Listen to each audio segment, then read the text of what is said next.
Perang Rusia dan Ukraina diperkirakan memberikan dampak ke perekonomian Indonesia. Ketegangan kedua negara itu akan merugikan perekonomian global dan mengganggu proses pemulihan ekonomi dunia.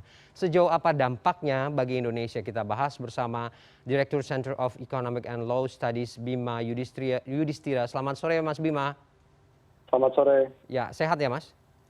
Sehat, sehat. Oke, terima kasih Mas Bima sudah bergabung. Gini Mas Bima, kan prediksinya sudah ada bahwa kemudian invasi Rusia terhadap Ukraina ini akan membawa perlambatan terhadap ekonomi. Perbaikan ekonomi di dalam negeri juga berpengaruh begitu ya.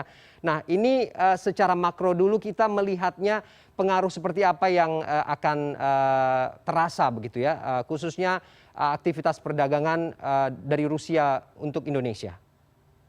Yang jelas posisi Ukraina dan Rusia sendiri merupakan pedagang yang cukup penting bagi Indonesia. Kalau kita melihat ya, sekarang ancaman dari Ukraina ini, konflik di Ukraina yang terus berlanjut, membuat harga minyak mentahnya terus mengalami kenaikan. Dan kalau minyak mentahnya terus naik ya, apalagi di atas 120 sampai dengan 130 dolar per barel, tentunya ini akan berdampak ke Indonesia juga. Salah satunya adalah biaya impor akan jadi lebih mahal, biaya logistik akan mengalami penyesuaian, distribusinya juga akan memotong waktu yang lebih lama, memakan waktu lebih lama, bahkan bisa jadi kalau kita impor dari Rusia, sekarang ini kita harus mencari alternatif negara-negara lainnya. Dan yang jelas imbasnya juga kepada pemulihan ekonomi secara global. Karena ekspor ke Ukraina maupun ke Rusia itu juga merupakan ekspor yang cukup potensial saat ini. Karena Rusia dan Ukraina adalah salah satu pintu masuk khususnya ke Eropa bagian timur dan juga ke wilayah Asia. Ya, bahkan ada beberapa ekspor ke Tiongkok yang melewati Rusia dulu, diproses di Rusia, baru diekspor ke Tiongkok. Jadi ini sangat berdampak cukup signifikan karena dunia saat ini menghadapi dua ancaman sekaligus. Ya. Ancaman pandeminya masih ada. Yang kedua adalah ancaman dari geopolitik yang belum stabil. Oke, ini berarti harga BBM bakal naik lagi kah?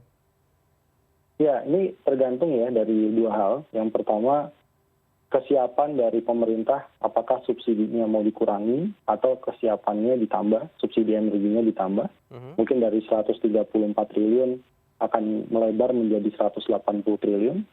Atau yang kedua, kalaupun ini bukan bagian dari skema subsidi, karena ada yang non-subsidi juga, nah kita melihat apakah kesiapan dari BUMN, baik Pertamina maupun PLN, ini bisa menjaga stabilitas. Karena tentunya untuk yang non-subsidi kalau tidak dinaikkan, dampaknya bisa ke keuangan BUMN penyalur energi.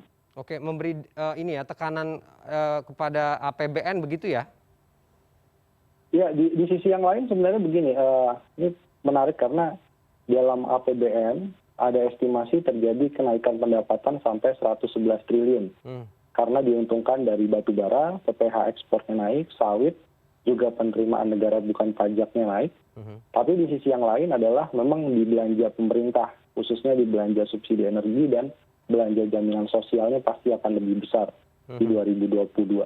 Nah ini yang menjadi khawatiran, di satu sisi untung, tetapi juga pemerintah harus memikirkan alokasi anggaran yang lebih besar sehingga tidak terjadi guncangan inflasi atau kenaikan harga di dalam negeri yang berlebihan. Oke, artinya kemudian mekanisme antisipatif sudah harus disiapkan ya karena situasinya juga masih unpredictable.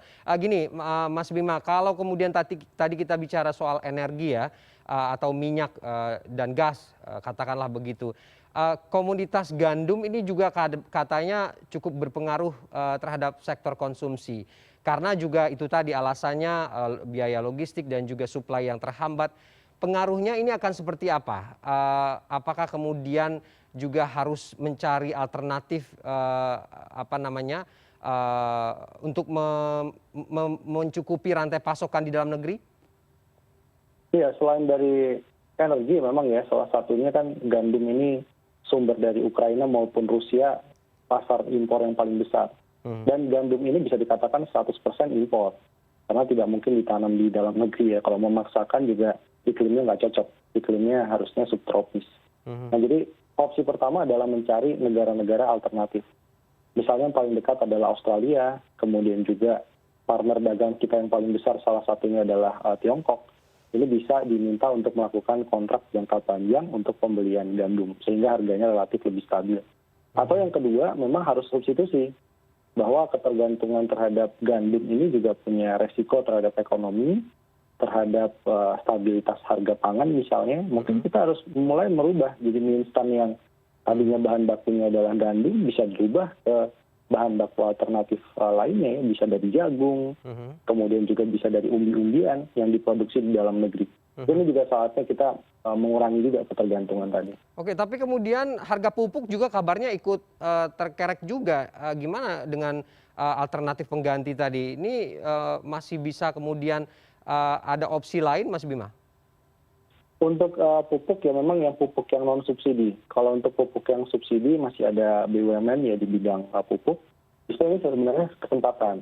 Kenapa? Karena Rusia itu memang salah satu pemasok gas alam amonia besar di dunia, sehingga dia juga memproduksi turunannya adalah pupuk.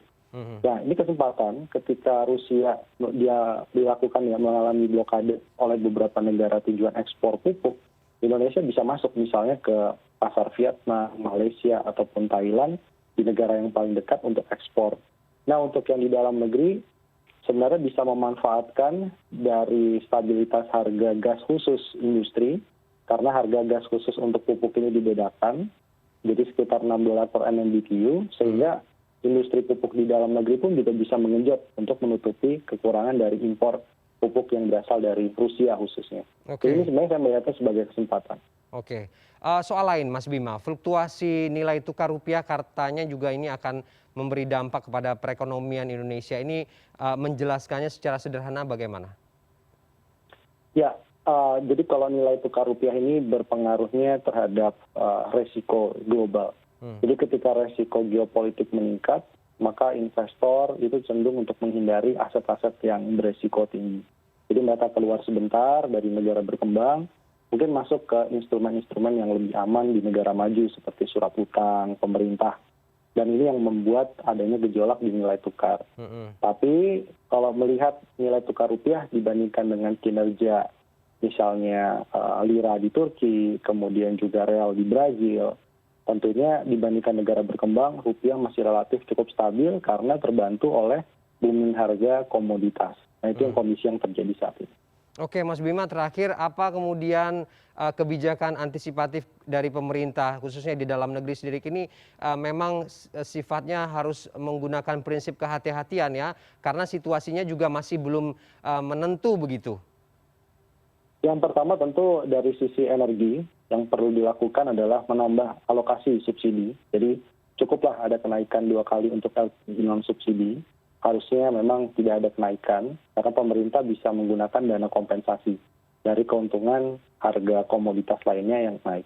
Kemudian yang kedua tentunya adalah stabilitas pangan ya, karena ini adalah jelang Ramadan dan Lebaran, maka stabilitas pangan mau bicara kedelai, kemudian juga bawang putih sekarang juga harganya mulai mengalami kenaikan, cabai itu mungkin bisa dijaga dengan intervensi oleh Bulog atau intervensi melalui stabilitas harga dan subsidi langsung.